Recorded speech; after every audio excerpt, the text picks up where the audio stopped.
we'll start with this one. So, on Islamic plan for life, Sheikhna, Yes. the question is the following. Assalamu alaikum. Alaykum assalam.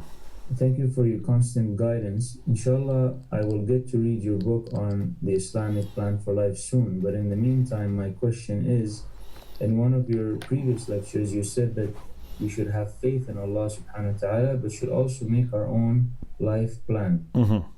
Could you give a summary of some tips for making a life plan? I'm going to read the whole question and then we could plan it accordingly.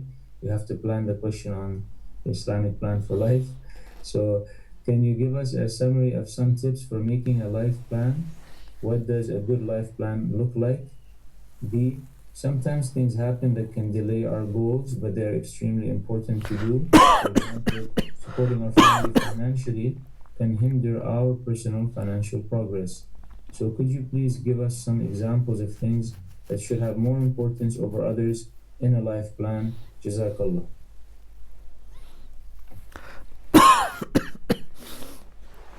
Yeah, this is a very good question. And there are two ways to answer this question. Sometimes you mean it, what type of plan we should have for our life in a kind of daily or weekly manner.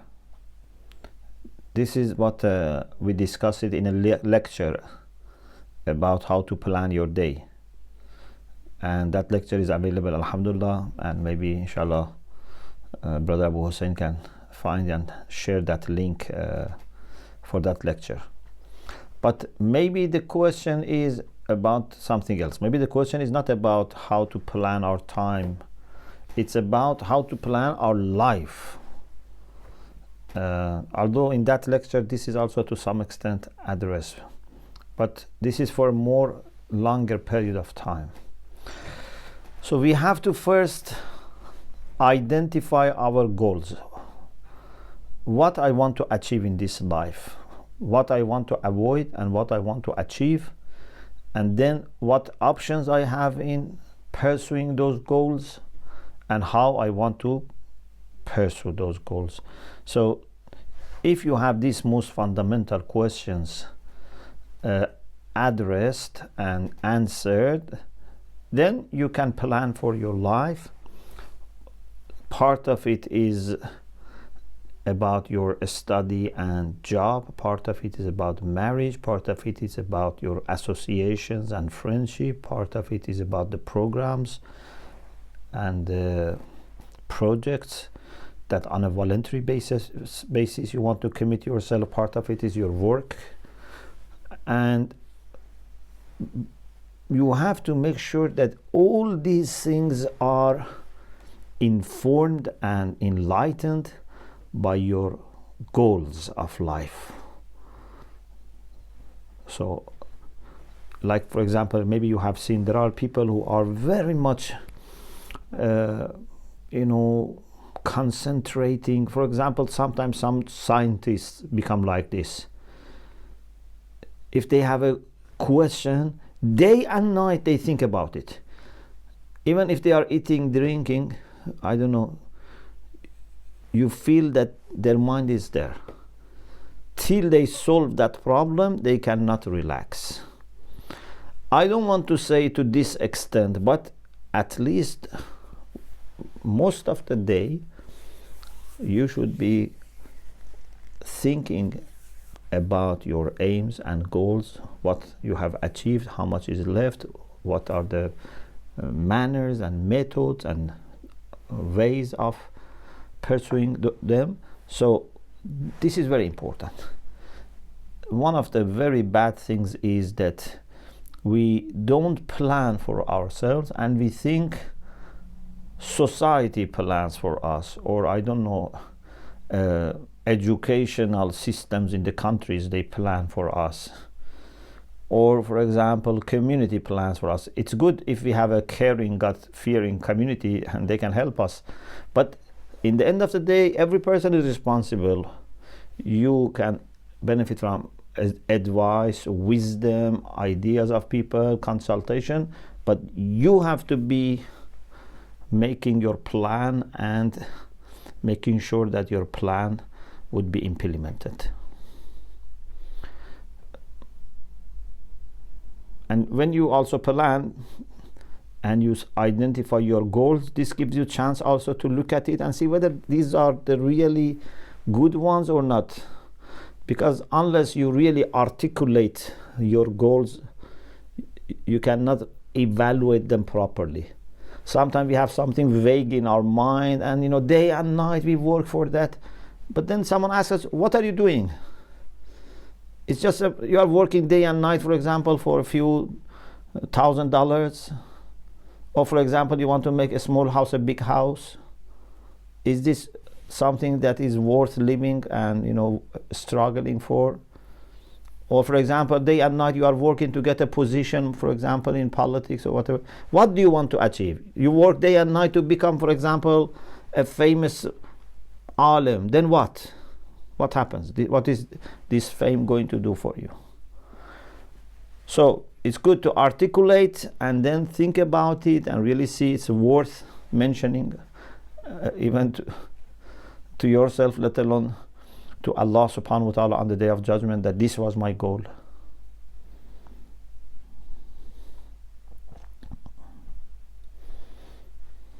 Thank you very much, Sheikh. You're welcome. We have lots of very elaborate questions, which is a good sign that the thirst for knowledge is growing.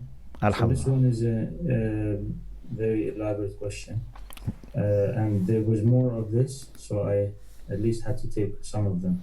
Yes. So here we go. Bismillah ar-Rahman ar-Rahim. In the context of the book Sapiens, A Brief History of Humankind by Yuval Noah Harari, and in light of archaeological facts, or what is seen as archaeological facts, we understand that Homo sapiens were not the only human family to have evolved through Earth. There were other Homo families, including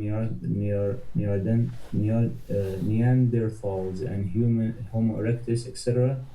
These facts, between quotation marks, have been established through archaeological studies. Working through evolution history, we can come to understand that before Homo sapiens, current-day humans, the other sapien families were also inhabiting different parts of the earth, but they were different from sapiens in extremities. Now comes the question of the story of creation in the Quran. Was Hazrat Adam alayhi salam only the ancestor of Homo sapiens, or he was the original human whose offshoots married and culturally educated other Homo sapien families which were already residing in Earth? Was he the original human starting cultural evolution? How were the rest of the species who got assimilated or extinct or genocided related to Hazrat Adam alayhi salam? This question is significant with respect to the story of creation in the Quran's verification, and thus needs to be explained. Thank you, Sheikh. Ahsantum. Very good question. I don't know if this person remembers or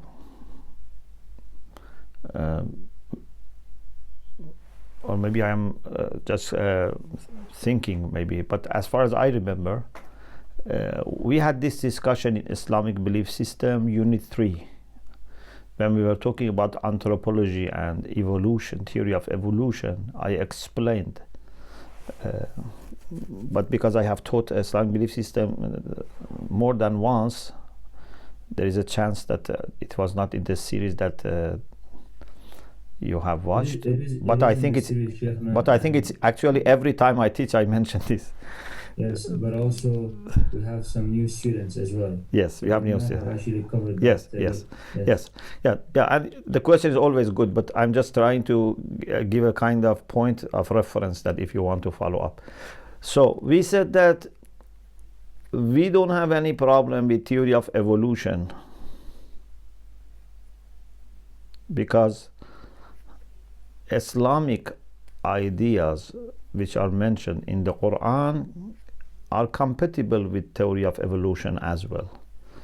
Allah is the creator. He can create the world in an evolutionary way or without evolution, or can be mixed. I personally think that maybe some animals, for example, are results of evolution. No problem. But you cannot say everything in this world is result of evolution. Even when it comes to human beings, no problem, maybe some human beings were results of evolution. But this figure of Adam that we have in the Quran, it seems, again here some people may have another idea, but it seems that from the Quran we are justified to come with this understanding that Allah created him without having father and mother. So there was no one before which was, for example, like human being but not exactly human being, and then something happened and led to Adam alayhi salam.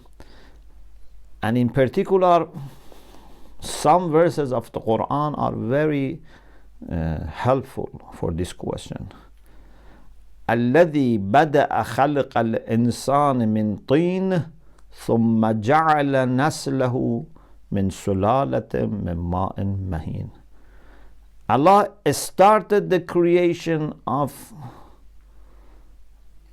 human beings from clay, and then it continued through sperm.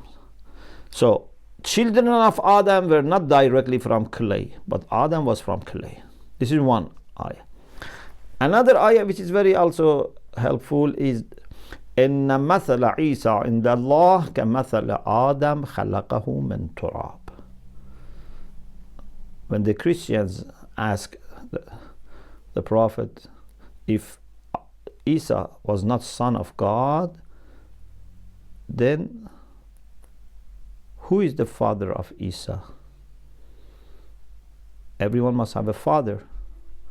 Then this ayah was revealed that example of Isa is like example of Adam alayhi salam. Allah created him from turab. Means not only Adam didn't have father, he didn't have also mother. But imagine if Adam had father and mother, and the father and mother had, father and mother, biological fathers, and mothers, because there was evolution. This ayah doesn't make sense. You cannot refute the idea of Isa being son of God by saying that example of Isa is like example of Adam. And we said that Imam Sadiq alayhi salam in a hadith says that before this Adam there were many other Adams. So my humble conclusion is this, that this generation or this line of human beings that we have today goes back to Adam. Ya ayyuhan nas inna khalaqnakum min dhakarin wa untha. But Adam was not child of any biological father or mother.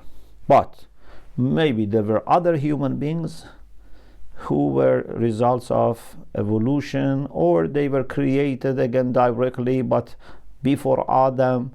That's not a problem. You can find, for example, bones of and fossils of maybe human beings, or some apes which are close to human beings which existed million years ago, for example. That's not a problem for us. But what is important is that first of all, whether evolution or not evolution, Allah is the creator. Secondly, we think that this line of human beings that today we have, they all come from Adam, and Adam was created directly by Allah subhanahu wa ta'ala. Allahumma salli ala Muhammad. Thank you very much, Sheikh. You're welcome.